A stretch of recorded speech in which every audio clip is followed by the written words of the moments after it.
অর্থাৎ তারা যে এই দ্বিতীয় স্বাধীনতা বলছে, সে দ্বিতীয় স্বাধীনতার একমাত্র উদ্দেশ্য হচ্ছে বঙ্গবন্ধুর স্মৃতিচিহ্ন, বঙ্গবন্ধুর মোরাল, বঙ্গবন্ধুর নামে যেসব প্রতিষ্ঠানের নামকরণ করা হয়েছে সেসব প্রতিষ্ঠানের নাম পরিবর্তন করা। এটাই কি গণ অভ্যুত্থানের আসল কারণ ছিল কি না, এটা একটা বড় প্রশ্ন।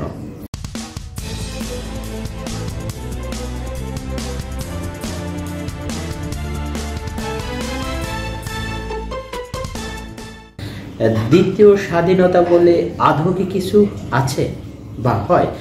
দ্বিতীয় স্বাধীনতা বলতে কি বোঝায় আসলে? যদি যেমন 1971 সালে একটি দেশ একটি যুদ্ধের মাধ্যমে দুইটি দেশে রূপান্তরিত হয়, একটি পশ্চিম পাকিস্তান এবং অপরটি পূর্ব পাকিস্তান যেটি ছিল সেটি ভেঙে যুদ্ধের মাধ্যমে বাংলাদেশ নামকরণ হয়, একটি নতুন রাষ্ট্রের জন্ম হয়। অর্থাৎ যেহেতু একটি নতুন রাষ্ট্রের জন্ম হয়েছে, সেক্ষেত্রে এটিকে বলা যায় এটি একটি যুদ্ধ বা এটি একটি যুদ্ধই।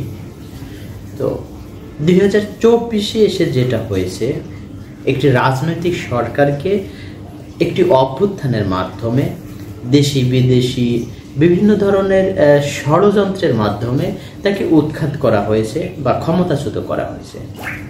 এখানে কিন্তু কোনো যুদ্ধ হয়নি, এখানে কোনো পক্ষ ছিল না, কোনো বিপক্ষ ছিল না। অর্থাৎ এখানে সশস্ত্র কোনো যুদ্ধ হয়নি, এখানে নতুন কোনো দেশের জন্ম হয়নি, এখানে নতুন কোনো ভূখণ্ডের জন্ম হয়নি। তাহলে এটা স্বাধীনতা হয় কিভাবে? একটি গণ অভ্যুত্থান বা একটা প্রতারণা করে এই ঘটানো একটি অভ্যুত্থানকে তারা বারবার দ্বিতীয় স্বাধীনতা হিসেবে গণ্য করছে বা দ্বিতীয় স্বাধীনতা হিসেবে তারা এটাকে আখ্যায়িত করার চেষ্টা করছে।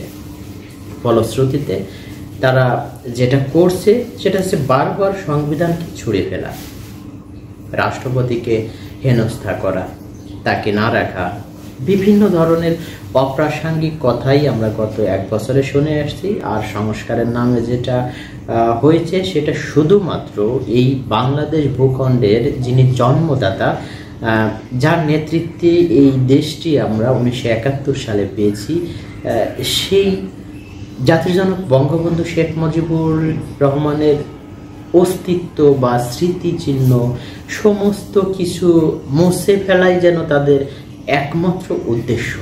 অর্থাৎ তারা যে এই দ্বিতীয় স্বাধীনতা বলছে, সে দ্বিতীয় স্বাধীনতার একমাত্র উদ্দেশ্য হচ্ছে বঙ্গবন্ধুর স্মৃতিচিহ্ন, বঙ্গবন্ধুর মোরাল, বঙ্গবন্ধুর নামে যেসব প্রতিষ্ঠানের নামকরণ করা হয়েছে সেসব প্রতিষ্ঠানের নাম পরিবর্তন করা। এটাই কি গণ অভ্যুত্থানের আসল কারণ ছিল কি না, এটা একটা বড় প্রশ্ন। যদি তাই হয়ে থাকে যে বঙ্গবন্ধুর অস্তিত্ব বা বঙ্গবন্ধুর স্মৃতিচিহ্ন, বঙ্গবন্ধুর প্রত্যেকটা জায়গা থেকে, প্রতিটি প্রতিষ্ঠান থেকে বঙ্গবন্ধুর নাম মুছে ফেলা, এটাই যদি তাদের একমাত্র উদ্দেশ্য হয়, তাহলে তারা দেশের আসলে কি সংস্কার করবে বা দেশের জন্য আসলে তারা কি করতে পারবে? আমরা গত 1 বছর ধরে যেটা দেখেছি সেটা হচ্ছে বিভিন্ন জায়গা, বিভিন্ন প্রতিষ্ঠানে, বিভিন্ন বড় বড় ছোট বড় কোম্পানিতে, বিভিন্ন শিক্ষা প্রতিষ্ঠানে শুধু দুর্নীতি আর দুর্নীতি। আমরা বিগত 16 বছরে অর্থাৎ আওয়ামী সরকারের আমলে আমরা যেসব দুর্নীতি হরহামেশা দেখেছি সেগুলো নিয়ে আমরা অনেক কথা বলেছি।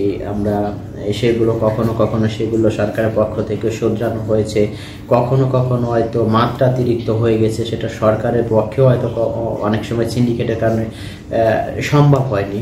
কিন্তু আমরা গণঅভ্যুত্থান পরবর্তী সময়ে 1 বছরে যেটা দেখলাম সেটা হচ্ছে গত 16 বছরে দেশে যে দুর্নীতি হয়েছে, দেশ থেকে যে পরিমাণ টাকা বা সম্পদ বিদেশে পাচার করা হয়েছে, গত 1 বছর বা এই 13-14 মাসে তার কয়েক গুণ টাকা বা সম্পদ বিদেশে পাচার করা হয়েছে। এছাড়া আপনার দেশের ভিতরে দুর্নীতি বলেন, ঘুষ বাণিজ্য বলেন, এগুলো বিগত 16 বছরে যা হয়েছে তার চেয়ে কয়েক গুণ বেড়ে গিয়েছে গত 1 বছরে।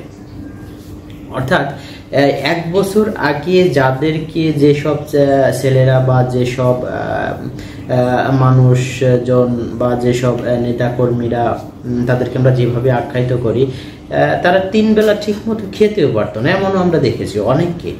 এরকম জলজান্ত সাক্ষী আছে। ঠিক 1 বছরের মাথায় এসে তারা একজন 1000 কোটি টাকার মালিক বনে গেছেন।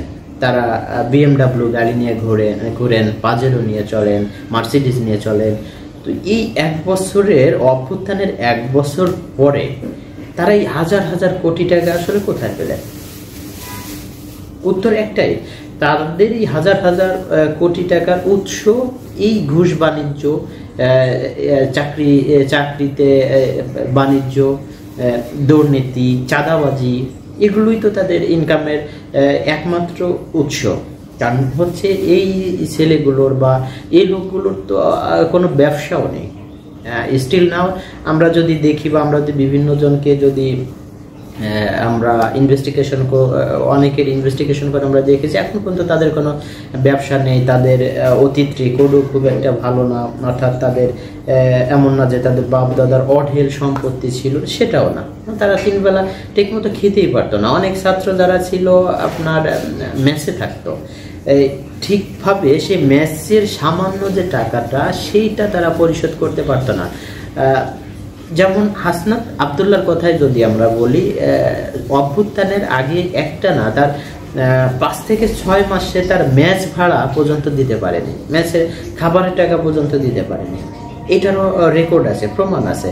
তো সেই এরকম আরও আছে। সার্জিস আলম বর্তমান উপদেষ্টা মণ্ডলীর সদস্য আছেন, আসিফ মাহমুদ, সজীব ভুঁইয়া, এরকম যারা আছেন, এরা গত 1 বছরে আসলে আঙ্গুল ফুলে কলা গাছ বলাটাও আসলে এটা ঠিক বোধ হয় যে তাদের সাথে যায় না। এটা হচ্ছে একটা ধরেন আঙ্গুল ফুলে কলা গাছ আর কলা গাছ ফুলে বট গাছ, তাদের ব্যাপারটা আসলে এরকম। 1 বছরে তারা যে সম্পদ গড়েছেন, এই সম্পদ বা যেই সম্পদে যে পাহাড় গড়েছেন, সেটা বোধ হয় যে আগামী 500 বছর যদি বসেও তারা খায়, মনে হয় না যে এই সম্পদ আসলে শেষ হবে বা শেষ হওয়ার। তাহলে কথা হচ্ছে, যেই কারণে আমরা আওয়ামী লীগ সরকারকে উৎখাত করলাম, একটা অভ্যুত্থানের মাধ্যমে উৎখাত করা হলো, তার প্রত্যেকটা কাজ তো তারা যেসব কাজ করেছে তার চেয়েও কয়েক গুণ বেশি করে এই বর্তমান এই ছেলেগুলো করছে। তাহলে আমরা এখানে কি সংস্কার করতেছি? আমরা কি দ্বিতীয় স্বাধীনতা, আমরা কি স্বাধীনতা অর্জন করলাম? এটাই আমাদের স্বাধীনতা, যেখানে ঘুষ বাণিজ্য, দুর্নীতি, চাঁদাবাজি, ছিনতাই, মব সৃষ্টি করে নিরীহ মানুষগুলোকে মেরে ফেলা, কারো মতামত যদি পছন্দ না হয় তাকে আওয়ামী ট্যাগ দেওয়া, দালাল আখ্যায়িত করা, ভারতের দোসর বলা, রয়ের এজেন্ট বলা, এগুলাই কি আমাদের দ্বিতীয় স্বাধীনতা? বা এইগুলোই কি আমাদের আসলে উদ্দেশ্য ছিল?